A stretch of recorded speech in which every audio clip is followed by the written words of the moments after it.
Eu acho que o Brasil nunca ficou em cima do muro nas guerras. Ele sempre tomou partido. Na Segunda Guerra Mundial, ele foi obrigado a entrar do lado dos aliados. Obrigado. Roosevelt teve em Natal um encontro com Getúlio, onde ele exigiu uma base aérea e, em troca, nos deu a Siderúrgica Nacional. O Brasil, ele estava alinhado à Alemanha e à Itália e ao Japão, que se chamava de eixo. A vocação fascista da era getuliana é claríssima. Basta ver o episódio do Prestes, em que ele mandou de presente para Hitler a sua mulher, Olga Benário, e relações diplomáticas do Brasil com a Alemanha nazista eram estreitíssimas. Evidentemente, que houve um determinado momento que, até pela distância, a Alemanha não poderia proteger o Brasil e o Brasil teve que se render às ordens dos Estados Unidos. Aí surgiu a retaliação. Foi quando os submarinos alemães começaram a torpedear os navios mercantes brasileiros. Então isso não é ficar em cima dele. O Brasil tinha lado. Só que não deixaram ele ficar no lado que o Getúlio queria. Assim como, no caso das Malvinas, o Brasil também tinha lado. Ele não queria, nem podia ficar do lado da Argentina, porque ele não podia virar as costas para os Estados Unidos. Mas, por outro lado, ele também não podia dar uma demonstração para a sua própria tropa, para a sua própria origem, que é a caserna, de que ele tinha ficado contra um general. Então ele disfarçou, que era o Figueiredo, ele disfarçou a posição brasileira para fazer crer que nós estávamos numa sutil neutralidade. Vamos voltar aos episódios da guerra. Quando os ingleses foram expulsos das Falklands pelos 10.000 soldados argentinos, Galtieri desembarcou 10.000 soldados nas Ilhas Falklands, nas Malvinas. Tomaram Stanley e rebatizaram como Puerto Argentino. Margaret Thatcher desceu o Atlântico com 127 navios, 6 submarinos nucleares, 2 porta-aviões, com os aviões subsônicos Sea Harrier, que eram extremamente ágeis e muito bem treinados, e 28.000 soldados. Uma pequena diferença.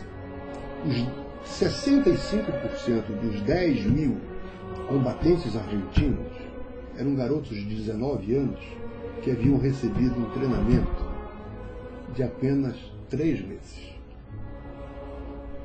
E os 28.000 soldados britânicos eram comandos, ou seja, era uma tropa profissional. Não tinha nenhum recruta. Não tinha ninguém com menos de 25 anos. Eram todos profissionais.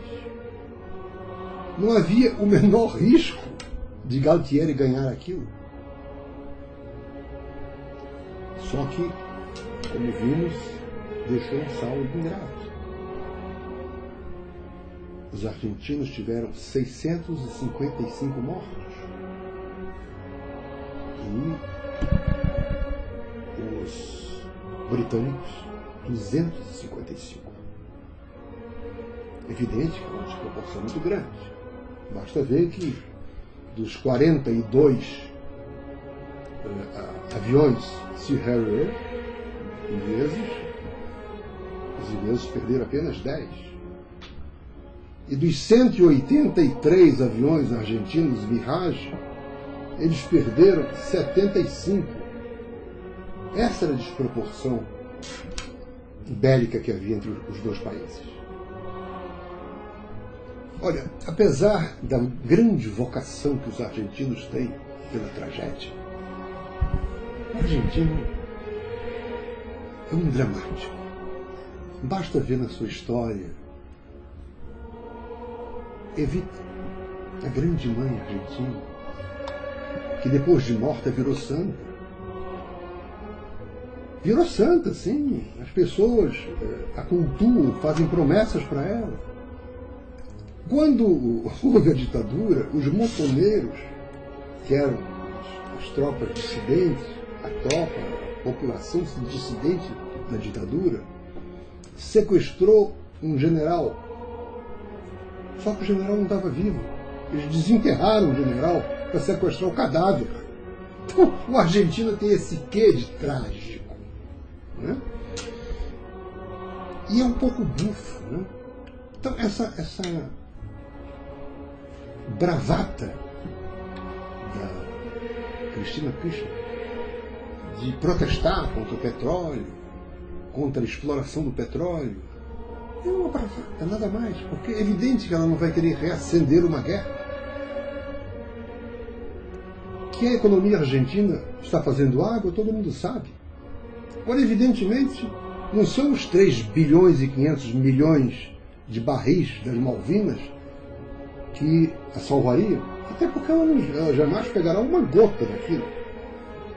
Olha, estão sendo prospectadas 8 áreas em torno da ilha, das quais 6 já estão expelindo gás e petróleo.